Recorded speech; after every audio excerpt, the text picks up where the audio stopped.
Welcome back to my channel. This week's video, we are sitting down and not going anywhere, which I feel like is very out of the ordinary.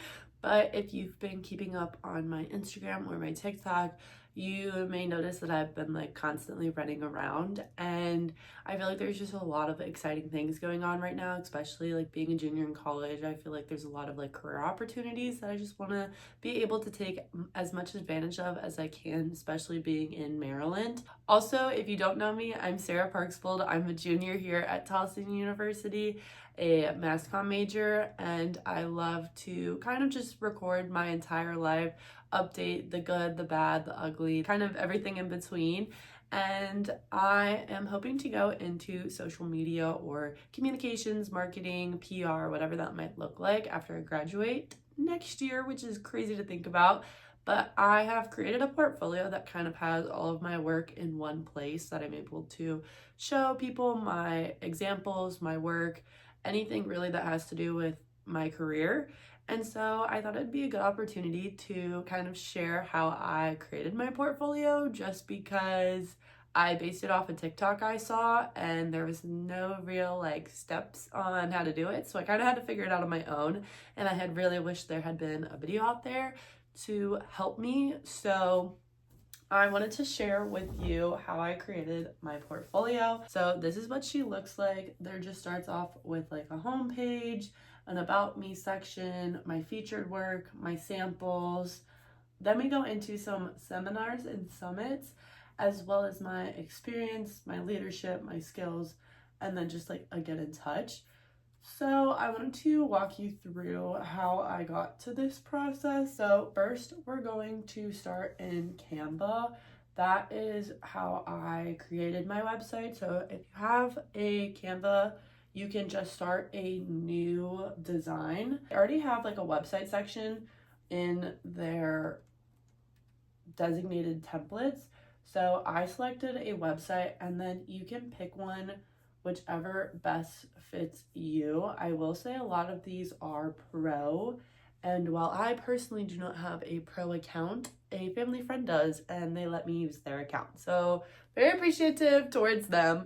But you don't have to feel like you need to have pro. This one's really pretty and this one is not under pro. So kind of just finding something that fits your aesthetic. This template that I used was the photography portfolio website in pastel orange black, warm, neutral, classic, minimal style. So again, I was really hoping for that minimal classic style. While I'm talking very highly about Canva, there are other website providers that you can use. I know Wix is a really good one. I'm pretty sure there's others like PicMonkey. And so you don't have to use Canva. That's just what I did because I felt most comfortable with it, just because I've made a lot on Canva and it was just free to publish. So again, don't feel like you have to use Canva or the template. I just felt very comfortable with both. So going into my portfolio, I really wanted this to be a kind of like what you might not see on my resume and really like get to know me a little bit more. So I started off with a Sara Parksfield creative portfolio, just so people know what they're looking at. So that's a headshot of me. It's actually the same one I use for LinkedIn and X. And if you don't follow me there, I will leave them in the description so you can, because I would love to connect. And then I have this get in touch, featured work, graphic samples, video samples, writing samples, resumes. And I have all of that, so when you click on them, it'll take you to the page, which I think is very nice, especially if you have someone that's like quickly looking at your portfolio and wants to only look at graphic samples. It's right there and easy for them to grab and not have to like scroll and try and find it on your page. The next thing I have is an about me. So I kind of talked to a bunch of people about having an about me section. It was kind of like back and forth on whether or not you should technically have one, but in the end, I have kept it and just added a little like fun things about me that aren't on my resume, and just like so you get to know me a little bit better. And so we have a picture of me from Media Day this year, and I just think like that pretty much encompasses me, like student athlete, diver, my chamois to show that I'm a diver, not a swimmer. there's a difference. And so again, under that personal highlights, we have Tampa Bay native. I'm originally from Tampa, Florida. I read 26 books in 2024, and then I'm currently your 2024 Miss Maryland. I actually filmed a day in my life as Miss Maryland, which was last week's video. And so if you haven't checked that out, I'll also leave that in the description, but it's a very busy time. And then I've traveled to all 50 states, and then my nickname is Sparkle. And then for some professional highlights, I'm a Division I student athlete, a mass communications major, social media manager, content creator, and Towson Sports Network intern. And then I kind of just like go into a little bit more depth in this paragraph, which I feel like the bullet points make it easy. So if you don't have time or you don't want to read the paragraph, it's brief and right here to the point. I will say at the Baltimore Ravens symposium I was at, I got to meet the graphic design intern, and she gave me some really good advice, and she mentioned possibly creating a brand that was unique to you. So her name was Evie, but it's spelled E-V-E, and I think she said most people added an I, so they would spell it E-V-I-E. And so she made hers like whole brand the pronunciation of how you would spell it, if that makes sense. So she had like the dashes over like the E, the V, and the E, and so that was really unique. And so she was asking me like, oh, like how could we make this unique to you, like how could we brand yourself? And I was like, oh, my name's Sarah. And so I like was thinking about it, and like while she was talking, I was like, oh my gosh, my nickname is Sparkle. Like a lot of people on the team either call me Sparky or Sparkle. So I added that into my portfolio immediately when I got home, because otherwise I would have forgotten. So I added that, and my nickname is Sparkle. And then in that paragraph, I also end it with, I'd love to connect and explore how I could add a sparkle to your team. Kind of just making something that's like memorable, but also like cute.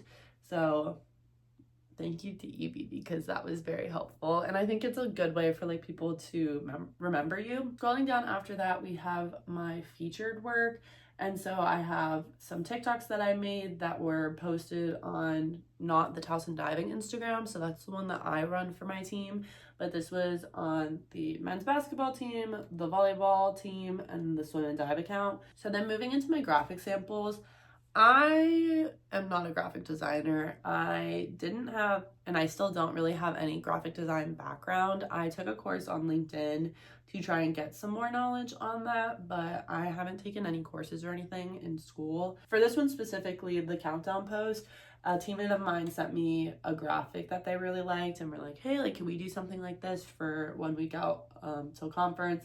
And so that was kind of just like photos I had found and put together for that, and just like used as like a reference photo. But then all these other ones I kind of just did because I thought they looked good and cool. So yeah, but these were all posted on the Towson Diving Instagram, and then these two were made for Towson alumni that have gone into professional sports. And so I made that for them and just sent it to them and was like, hey, like, I'm working on building my portfolio, like, I just wanted to share, I made this for you, feel free to post it.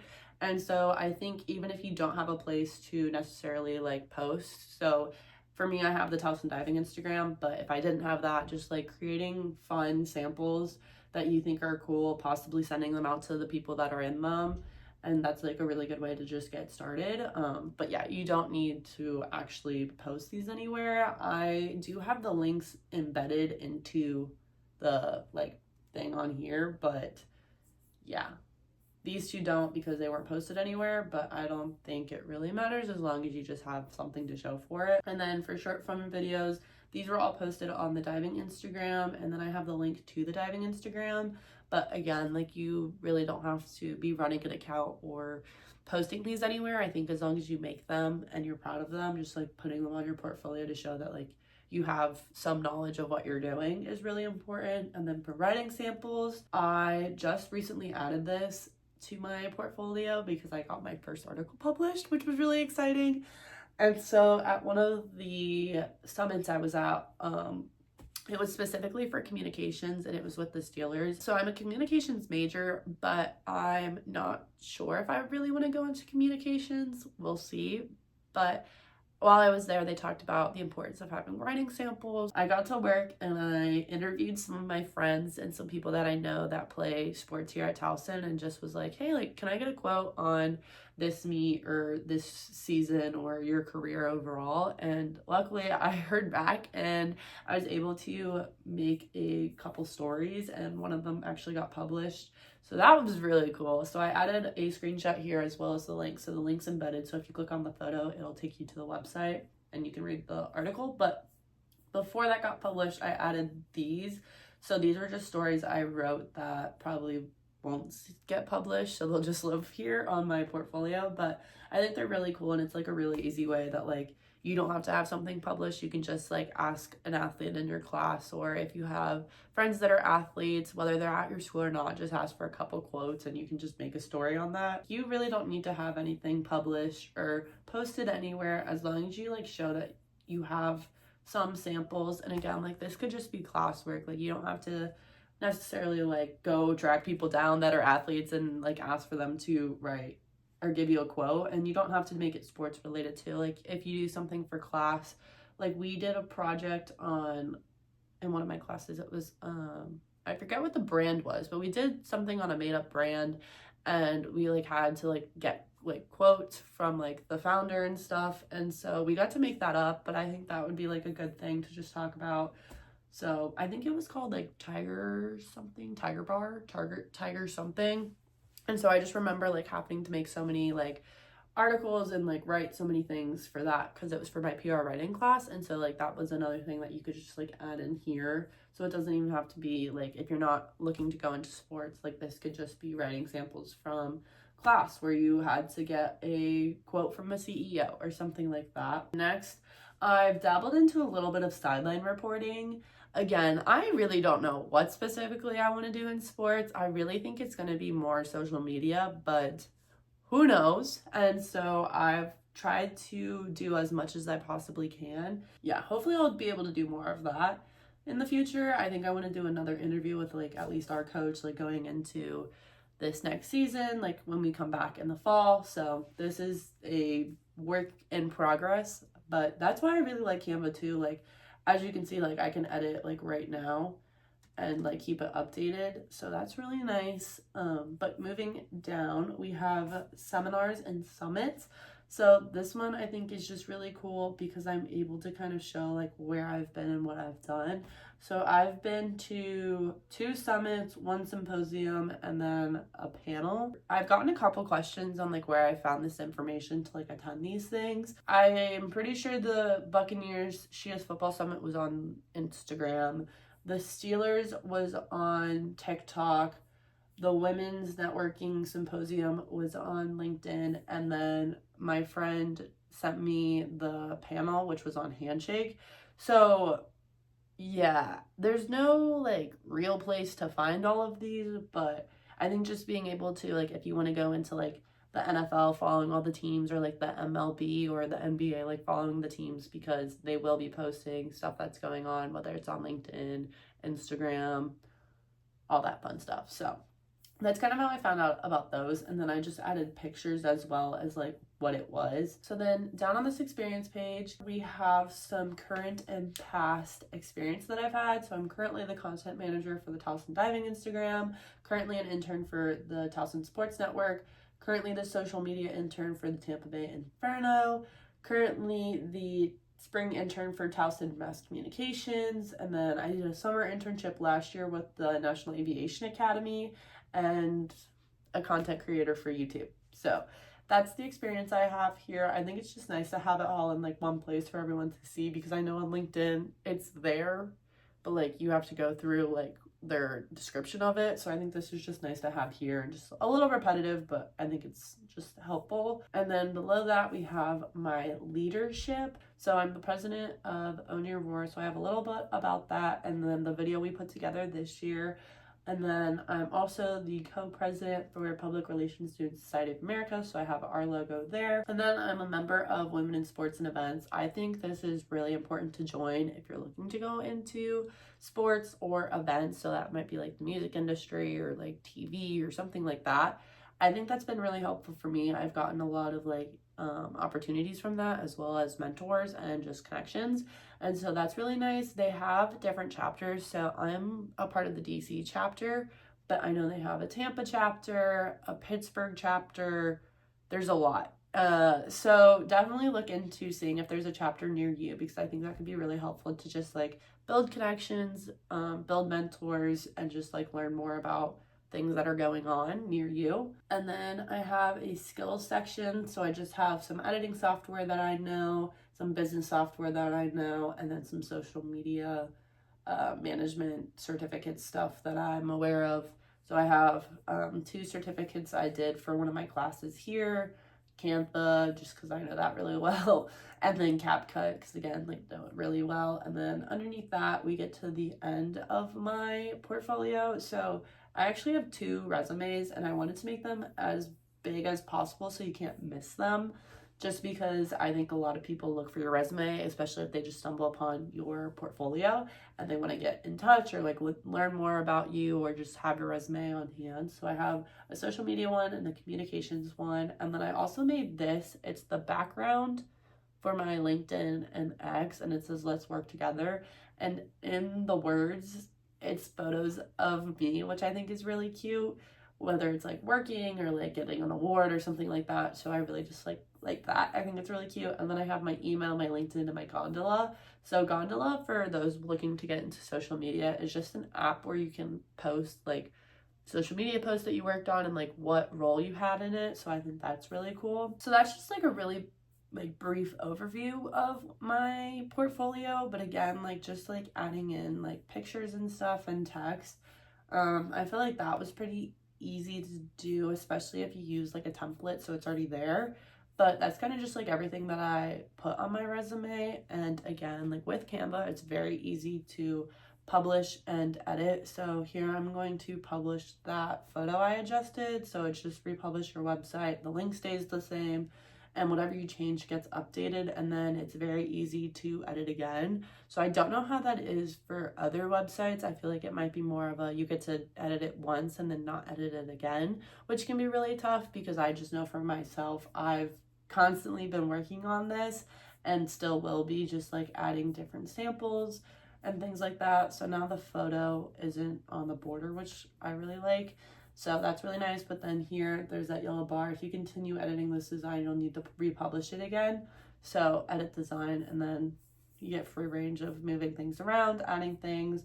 But yeah, that's the overview of my portfolio. And then I feel like Canva is pretty user-friendly. So if you want to add text, there's an add text box. Or if you want to upload a photo, you can do it in uploads. And yeah, and then I will say one thing with the pro account that I really like is you're able to upload an image and then get rid of the background. So it's BG remover, and that's really nice for if you want to make something a little fancy. Not particularly for that photo, but I think it is cool to have maybe for something else. Yeah, I took a screenshot off of the Instagram, so it has that in the background, and then I was just able to erase all of this, so the time, the share profile, and so that was just nice to get rid of that. So now it's just a circle.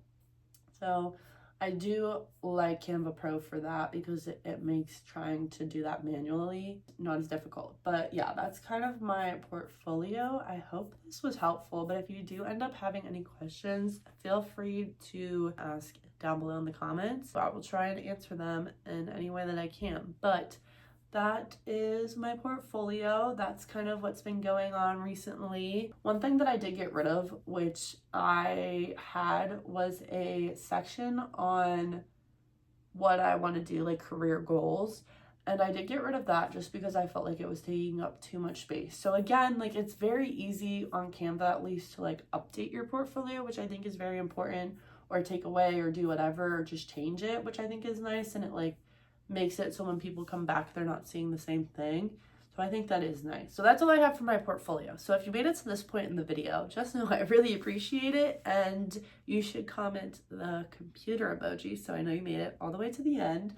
But that is it for this week's video. So I hope you enjoyed, and I will see you next time.